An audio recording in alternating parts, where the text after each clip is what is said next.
recently. Shout out to all the fathers, all the good dads out there holding it down.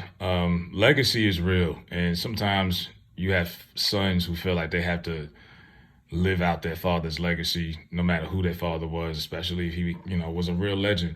You got Bronny James coming up; he's gonna be following in his dad's footsteps.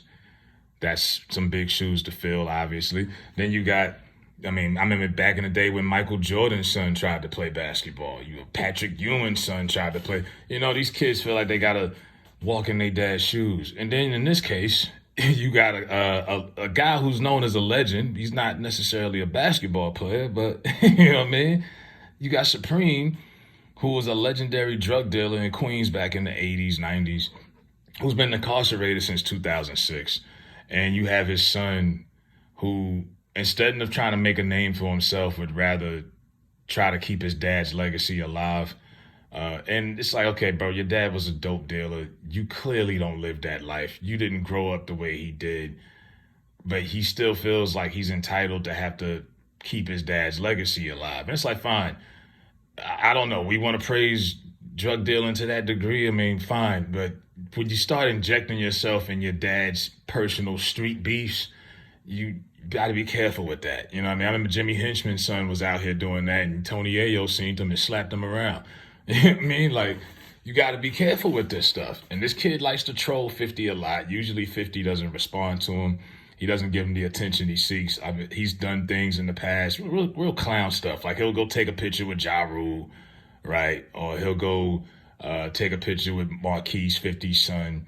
He'll just do anything to try to get under his skin. So in this post yesterday, apparently he had time because he drove 9 hours to Detroit from New York, meets up with Southwest T from BMF, and apparently he's selling T-shirts now, right? I guess that's his gimmick. He's got these T-shirts he's made up with Meech and Preem on them, and he gets Southwest to take a photo out.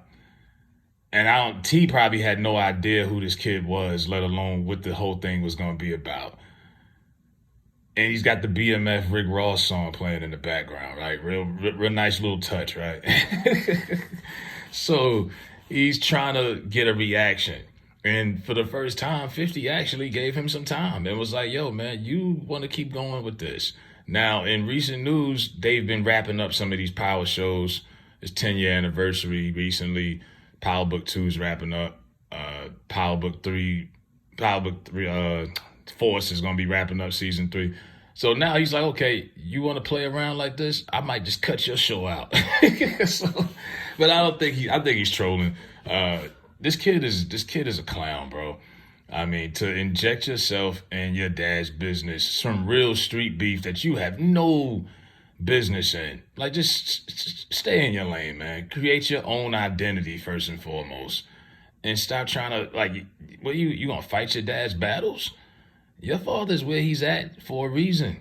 You know what I mean? But you just don't get it. And apparently he trolls himself to a point where it's like, you a clown. So now you got T, somebody in the comments is like, yo, this is why Meech don't rock with you. And if you watch BMF, you can see, T and Meech, they often argue a lot. They're kind of like Tom and Jerry.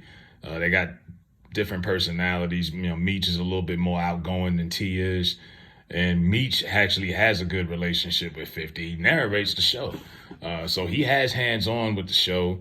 And look, give 50 credit, because if they did this show, if any other person did this show, it wouldn't be what it was, because they would have got some random light-skinned dude with dookie braids to play Meech. You know what I mean? Instead, 50 was like, hold up.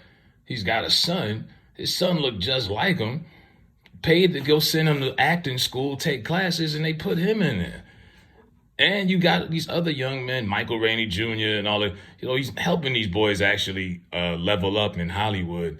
And there is another person other than Tyler Perry that's helping Black Hollywood right now. So give credit for that.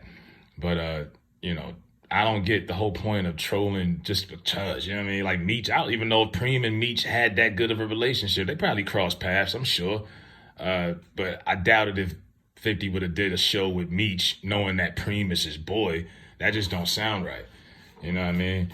But yeah, it could have been a lot worse, you know what I mean, if they would have had some random guy playing Meech. But I think they've done the legacy some good. I mean, it could be a lot worse than what it was. But yeah, this wasn't smart. But yeah, like I say, T, he probably don't even know who the hell this is. You know what I mean? This kid just likes to clown around because he has nothing else better to do.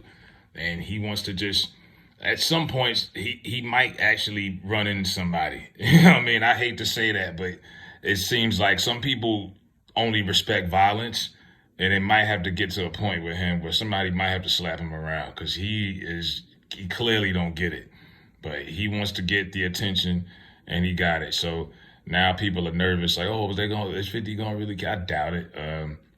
Because he wouldn't do that to Meech. You know what I'm saying? Little Meech, who has become a star off that show, who's thriving right now. That wouldn't be fair to anybody else. You know what I mean? I know 50 people look at him like he's this diabolical, evil genius, but he's not gonna cancel the show just because T took a picture with Preem's son. You know, that's a part of entertainment and trolling. Now he's saying he's not gonna go to bat because the network, for whatever reason, the network might decide they might want to pull it. Maybe he does decide not to bat for the show. I doubt it though, but we'll see as it goes on. In the comments, let me know what y'all think. Is Preem's son taking it too far, or is he just a clown? Let me know what y'all think. Y'all might agree with him. Some people idolize these drug dealers. They really do. I mean, they idolize them. They be like, yo, man, he's a legend. He does, he that. I'm like, okay, he probably was selling your auntie crack back in the day, but whatever, man. Whatever floats your boat. But let me know what y'all think in the comments. Like, share, subscribe. I'm out.